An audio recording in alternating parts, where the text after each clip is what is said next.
Vous avez le bonjour de Maître Sey Mohamed depuis Ouagadougou. Vous souhaitez une bonne journée. Donc la fois dernière, j'ai essayé de développer un thème, mais bon, j'étais enrhumé. Actuellement, le SIAO a commencé. Donc le SIAO, c'est le Salon international de l'artisanat africain. Donc il y a beaucoup de gens dans la zone parce que ça se passe juste à côté de chez moi. Donc on va dire à quelques 500 mètres, oui, 500 mètres, 600 mètres comme ça d'ici. Et il se trouve que la voie, parce que l'endroit est devant deux voies là, et c'est bloqué. À 500 mètres de l'autre côté de gauche, 500 mètres à droite, c'est bloqué. Donc finalement, les voitures passent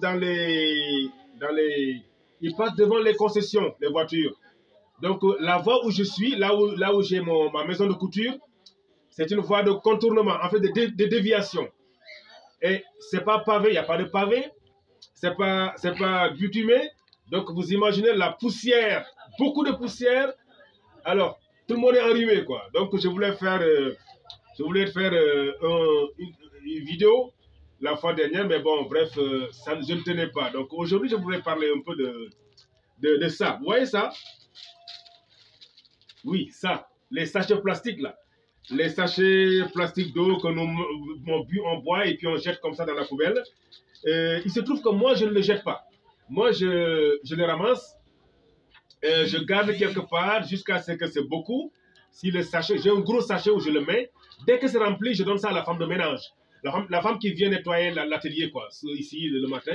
Et quand c'est rempli, je lui donne. Elle est très contente, la bonne dame, parce que ça se vend. Bon, moi, je ne sais pas où on le vend, mais en tout cas, il paraît que si tu as le moustiquaire, si c'est rempli de sachets, le moustiquaire, tu peux vendre ça à 10 000 francs, il paraîtrait, à Ouagadougou. Et je pense que c'est le même cas dans toutes les grandes villes africaines, hein, à Dakar et partout, quoi, je crois. Mais le constat que j'ai fait, curieusement, la bonne dame, elle ramasse, elle jette dans la poubelle. Moi, son patron, qui ne jette pas les sachets, je le garde quelque part. Si c'est rempli, je le donne, elle part vendre. Mais elle, par contre, elle balaye et puis elle jette. J'étais obligé de lui dire quoi. Mais madame, moi je n'en ai pas besoin, c'est pour toi que je le fais. Et le constat que j'ai fait, la réflexion, c'est que nous Africains, même ce qui nous arrange, on ne prend pas soin de ça. Même c'est-à-dire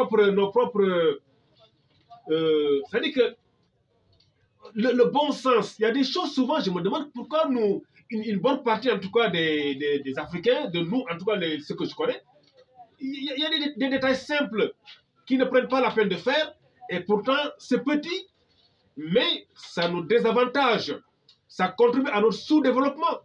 Parce que tous les sachets que nous buvons du matin au soir, les sachets plastiques que nous buvons, nous on ne fait pas le tri, on boit, on jette, ça rentre dans les poubelles. Et du coup, ça bloque l'eau, l'eau ne passe pas les gars. Et si l'eau ne passe pas, ça fait qu'il y a beaucoup de moustiques. Et ces moustiques ne vont pas piquer le président. Ils ne piquent pas l'enfant du ministre ou bien le maire. C'est nous d'abord, riverains, citoyens, lambda. C'est nous que les moustiques piquent d'abord. Et finalement, c'est le palu. Donc, à un moment donné, il y a tellement de palus. Tout le monde se regroupe dans les centres de santé. Et ça, on peut l'éviter à travers des gestes simples. Apprenons à trier les déchets. Apprenons à trier les déchets. Surtout que économiquement, ça peut être un bon créneau. Ça peut être un bon niche d'argent, oui, bien sûr. Parce que, supposons que la femme de ménage, là, continue essayer d'imiter ce que je fais. C'est-à-dire en ramassant tous les sachets, les garder. Mais ça peut être plus et ça va l'arranger.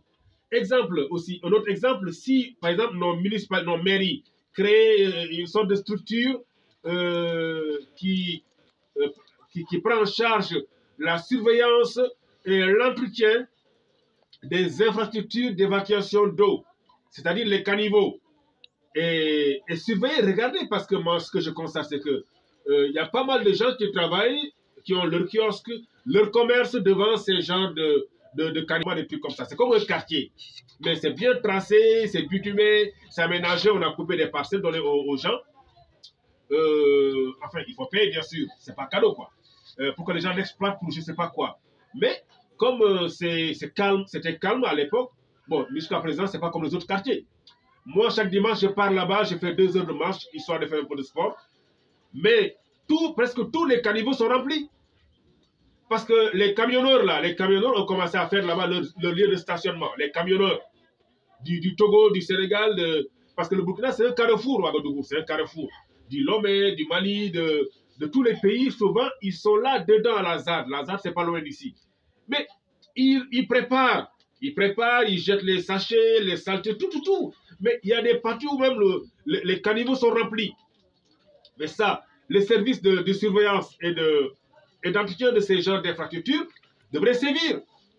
Et ça va nous arranger parce que ça va permettre à la ville d'être propre et ça va nous éviter les maladies telles que le palu. Et puis, économiquement, c'est rentable, les gars, parce que ça se vend. Oh, ça se vend. Ça, c'est quand même intéressant, quoi, de gérer l'utile à l'agréable, quoi. Donc, je pense que ça doit faire partie des combats que beaucoup de gens mènent.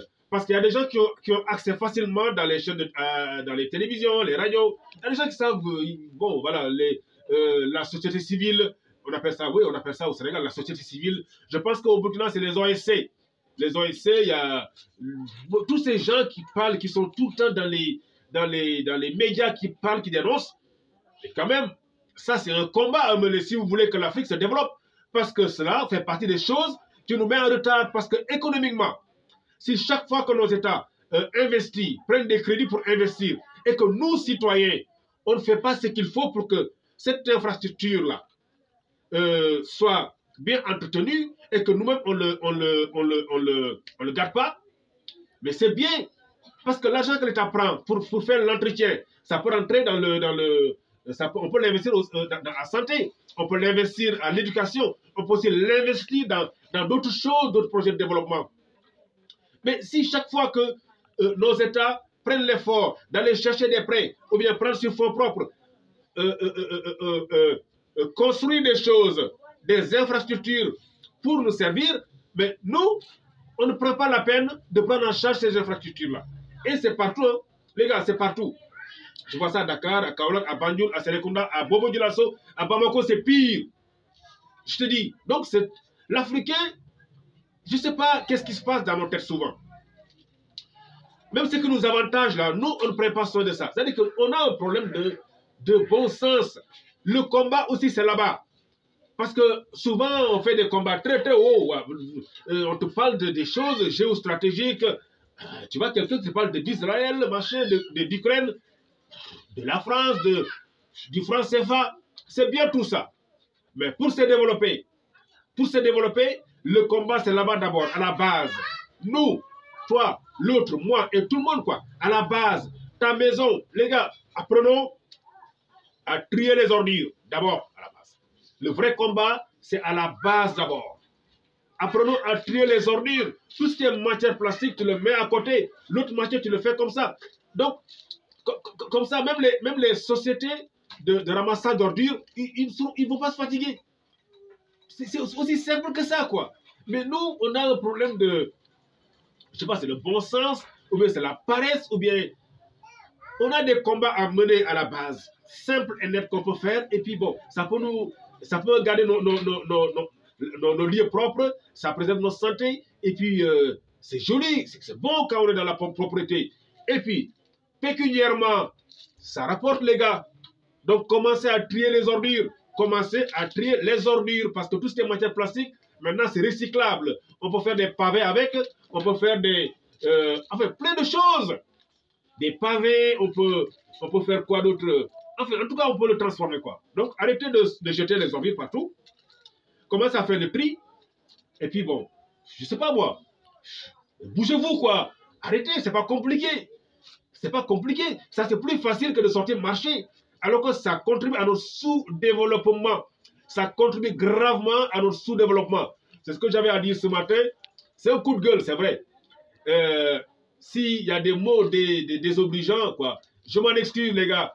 Mais il y a des choses, quand ça sort, je suis obligé de parler comme ça. Voilà. Et ce qui est bon, si vous avez des commentaires, mais vas-y, quoi. Ça me ferait plaisir de savoir qu'est-ce que vous en pensez, vous, et qu'est-ce qu'on peut faire, quoi, pour changer la situation. Parce que c'est bel et bien possible. Nous, citoyens, on peut changer la situation, on peut changer les choses, quoi. Voilà, allez, prenez bien soin de vous.